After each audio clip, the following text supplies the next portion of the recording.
Your ship was destroyed in combat while protecting the retreat of Admiral Garrett's forces. Your sacrifice allowed Garrett to warn Starfleet about Klingon cloaking tech. But your ship was lost with all hands. At least, that's what's in the history books. I've brought you and the crew members I could save to the early 25th century. You're being recruited as a temporal agent. Since you're dead, we're giving you a new identity. We have a speed training and reacclimation process that will help you to fit in. I know this is a bit unusual, but you'll get used to it.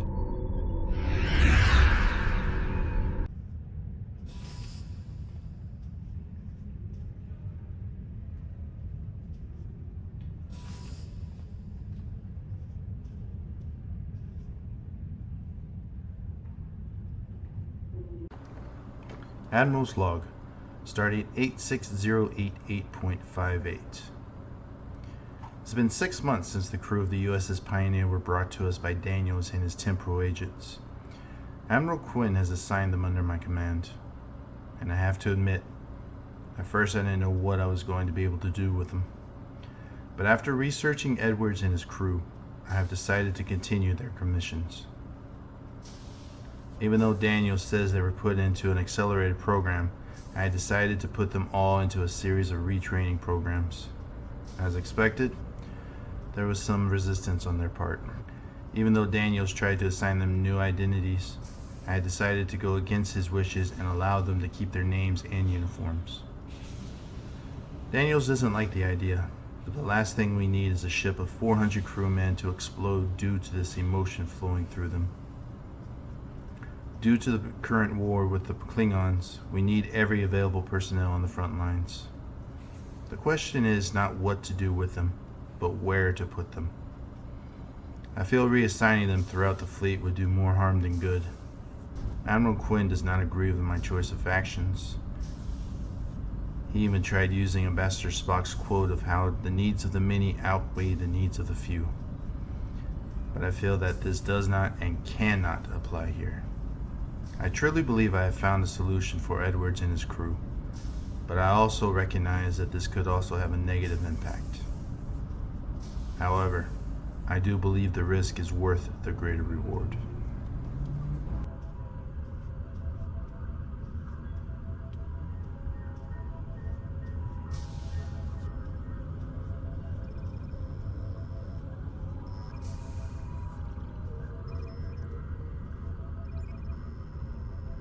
Open the channel on a secured frequency. Admiral, I have gathered the data you have requested, sending the results by subspace now. Fascinating. The Pioneer crew are in a unique situation we are faced with. Have you decided what course of action to take? Yes, I have decided to reinstate them for active service.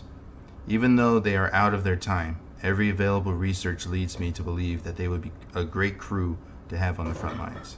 With all due respect, sir, even with the respectable record that they have, how are they sure that they will be able to readjust to today's standards? I have put some time and thought into that. The most obvious handicap seems to be the technology advancement. According to the data and the tracking of their progress, Starfleet experts believe that they are ready. However, they also feel that no matter what, they will not be able to adjust to our modern-day ships. They absorbed everything. They could handle any and all situations brought before them. But as soon as they see a modern-day console, they freeze. Exactly. And then the question is, what do we do? If we don't find a solution, they will be honorably discharged and then left as an emotional mess that could potentially join the remnants of the Maquis and start up trouble once again throughout the galaxy. The last thing we need is another uprising with an experienced crew from a time where the war was always on the horizon. They are a deep space crew. It is extremely unlikely that they will be able to handle being reassigned as a planetary officers. Unless we can make a modern-day ship to their standards, I see no other plausible outcome. A modern ship to their standards. Yes, sir. Unless we can make a modern ship to their standards, there is no other outcome. According to my estimations, we would be simply throwing resources away when we need those resources on the front lines. How about instead of turning one of our modern ships to their standards, we make one of their ships to our standards? Sir, that would not be able to work. The materials, technology, and simple layout would not be able to handle it, and the amount of resources to convert it could simply build another ship altogether. Not if we build it completely from scrap. A brand new ship?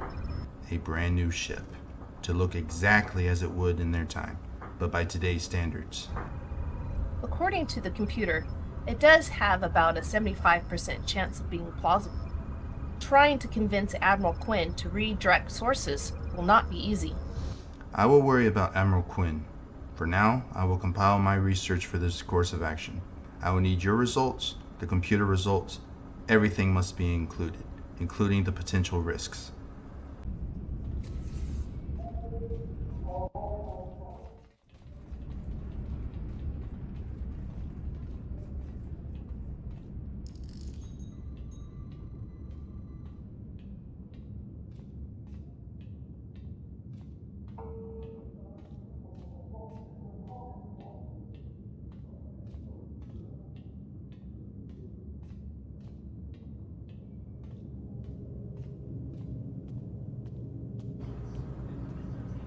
I don't think I'll ever be able to adjust to this holodeck training you've had us under. I can see how that may be so. However, aside from not being able to adapt to it, the results have been extraordinary. Well, considering that the training is all we've been doing since we arrived here, I would hope we've made some progress. Indeed. Your crew continues to surprise Starfleet Command, and I believe it's time to raise the bar. Raise the bar? Indeed. I believe you and your crew have proven that you are ready for the galaxy once again. After a conference with Admiral Quinn and the rest of the Starfleet Command, you and your crew have been placed under the command of Admiral Malik. I had a feeling that would happen.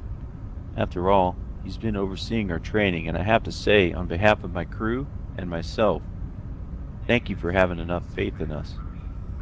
I looked up your service record. After seeing your career and the high praises Isaac Garrett had of your abilities, it seems only right to give you the chance that he believed you had earned. It's so weird talking about things that, in your perspective, happened in the distant past. However, to me, they're recent memories. His praises were so high, he named his son after you, Dalton Edwards Garrett. What? Yes, in his own logs, he was glad to have you fighting by his side. He also blamed himself for losing his friend and the best crew, even if it was for the greater good in the end. The greater good. Sometimes I wonder what that even was. Starfleet is in another war with the Klingons. Basically the same thing, in another time. Indeed, which is why we will need you and your crew back out there, back to what you all wanted when you first put on the uniform.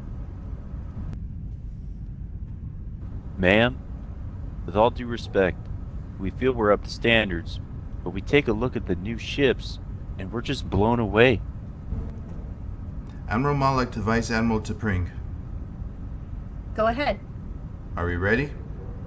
Affirmative. When to beam up.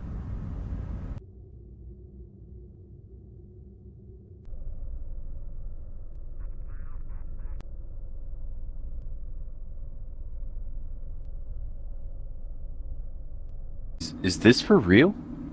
It is. I've had my team look into the blueprints of the ship. Everything in its exact detail as it was back in your day. Well, as far as you can see. As far as I can see. Yes. The consoles, the engine room, the phaser room, sick bay, crew quarters, shuttle bay, everything is exactly as it was then. However, the internal computer, sensors, phasers, armaments, medical, the mess hall components are all of today's standards. You mean that... Yes. This ship is built exactly as it was in your day, with the capabilities and technology of today's standards. Your ship is designed to handle our firepower, built with our defenses, and able to handle today's speeds. Any repairs as needed, though, can be repaired as it would have been in your time. How is this even possible? As I said, I took the liberty of building a ship that would be best suited for you and your crew.